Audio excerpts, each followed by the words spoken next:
اب بے شرموں بے حیاؤں کی طرح انہوں نے وہ ڈیلیٹ کی ہیں، اور ان میں سے کچھ اتنے بے شرم بے حیا اور ڈھیٹ ہیں کہ مبارکباد دیں گے۔ امریکنز کالے کو قبول کر لیں گے، عورت کو نہیں کریں گے۔ تو چوروں والا حال ہے کیا ہے؟ مطلب تم کرتے کیوں ہو یہ کام؟ کہ پاکستانی معیشت وینٹیلیٹر پہ ہے اور امریکہ کے بغیر نہیں چل سکتی۔ ٹرمپ کا یہ راؤنڈ بہت مختلف ہوگا کہ کس کے بغیر چلتی ہے اور کس کے ساتھ۔ تو IMF بیسیکلی امریکہ کی شاخ ہے، ہوش کرو۔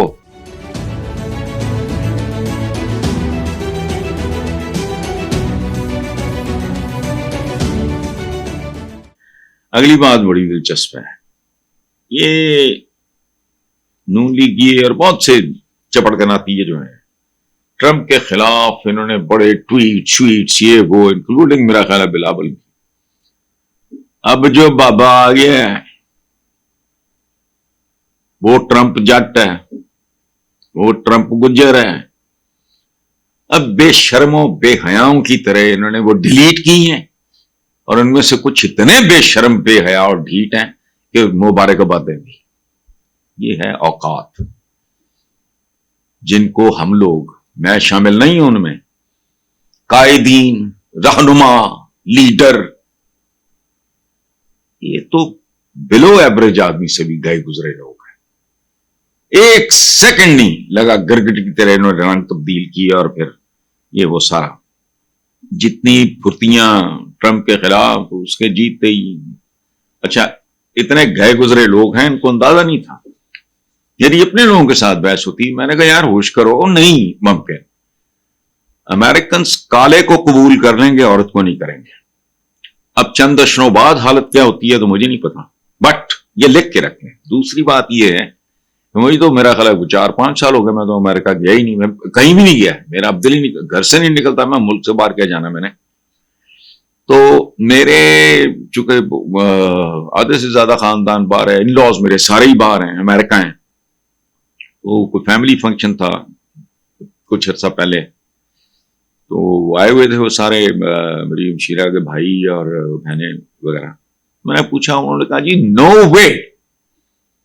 ایک ویو آئی تھی پروپیگنڈا، کیملا ہیرس، یہ وہ ٹھیک ہے، اس نے اچھی فائٹ دی ہے اور بڑا گریسفلی اس نے ٹرمپ کو مبارکباد کا فون بھی کیا ہے، نہ انتظامیہ پہ، نہ اسٹیبلشمنٹ پہ، نہ کسی اور پہ الزام لگایا، اور باعزت جیسے لوگ بہیو کرتے ہیں۔ ہمارے یہاں تو یہاں تو پتہ ہی نہیں عزت کیا ہوتا ہے۔ یہ تو اتنے گئے گزرے لوگ ہیں۔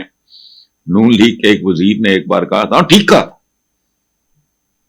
کہ جب ہم کیا حکومت میں ہوتے ہیں تو پولیس ہماری آگے آگے ہوتی ہے، جب اپوزیشن میں ہوتے ہیں تو پیچھے پیچھے ہوتی ہے۔ تو چوروں والا حال ہے کیا ہے؟ مطلب تم کرتے کیوں ہو یہ کام؟ لعنت بھیجو، اس کے بغیر زندگی نہیں گزرتی۔ لیکن اس کی وجوہات ہوتی ہیں، جن کو ان چیزوں میں دلچسپی نہیں ہوتی وہ تھوکتے بھی نہیں۔ میری زندگی میں 2-3 دفعہ انسسٹ کیا گیا باقاعدہ، اور 2 بندے ایسے تھے جن کا میرا تعلق ان کے ساتھ اس طرح کا تھا کہ خاص طور پہ معراج خالد صاحب، میرے بزرگوں کی طرح بہت زیادہ قربت۔ تو میں نے ہاتھ جوڑ دیا، میں نے کہا جی میرے بس کا یہ گندگی اور غلاظت کا ڈھیر ہے، میں نے نہیں کرنا۔ اچھا، تو بہرحال بے شرم ہے۔ اب میں آپ کو یاد دلاؤں، خواجہ آصف صاحب کچھ عرصہ پہلے اپنی کہی ہوئی بات بھول گئے ہیں کہ پاکستانی معیشت وینٹیلیٹر پہ ہے اور امریکہ کے بغیر نہیں چل سکتی۔ تو IMF بیسیکلی امریکہ کی شاخ ہے، ہوش کرو۔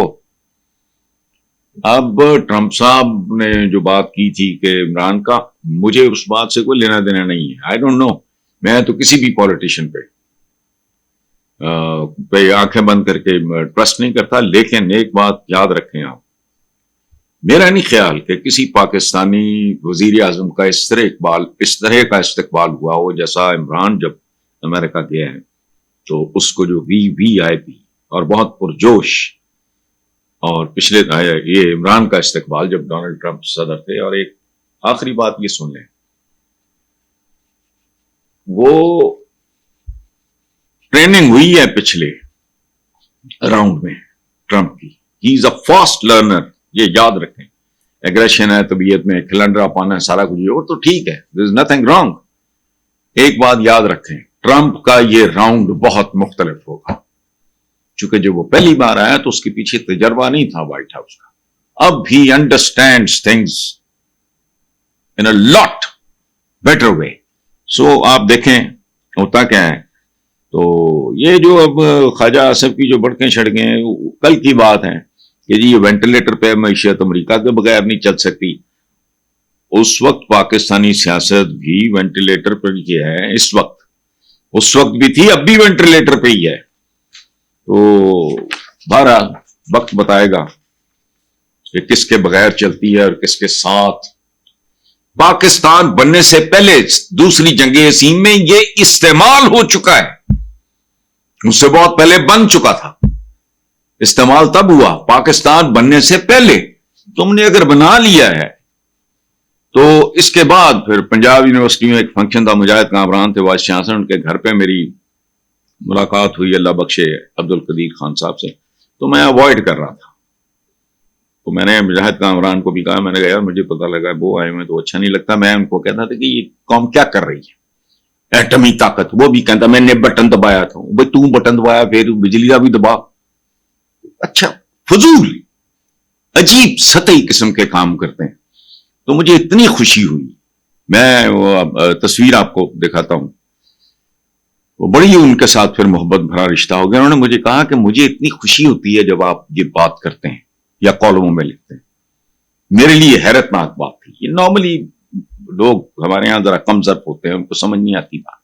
انہوں نے کہا میں بہت اچھی طرح آپ کا دکھ، آپ کی تکلیف کو سمجھتا ہوں. کارنامہ ہرگز یہ نہیں ہے کہ ایٹم بم بنایا ہے. ایٹم بم تو کب کا بنا ہوا ہے، استعمال بھی ہو چکا ہے. ہم نے جن حالات میں بنایا، جن نامساعد حالات میں بنایا ہم نے ایٹم بم، اس کا ہے. باقی آپ کی بات 100% ٹھیک ہے. ہم نے تو آج تک ایجاد ہی کچھ نہیں کیا. یہ قدیر خان صاحب کی میں خابر کو کہوں گا وہ تصویر بھی دکھا دیں. یہ ایک تصویر ہے وائس چانسلر ہاؤس کی پنجاب یونیورسٹی کے. اس وقت مجاہد کامران تھے وی سی، ان کے گھر میں کھانا تھا. میرے وہ یونیورسٹی ڈیز کے دوست ہیں. تو اب ایک طرف چھٹیاں، دوسری طرف سے طلباء کو 1 لاکھ طلباء کو آلودہ ترین غلیظ ترین فضا والے شہر میں لا کے کھڑا کر دیا گیا. ان لوگوں کا کوئی سر پیر نہیں ہے. خدا کا واسطہ پاکستانی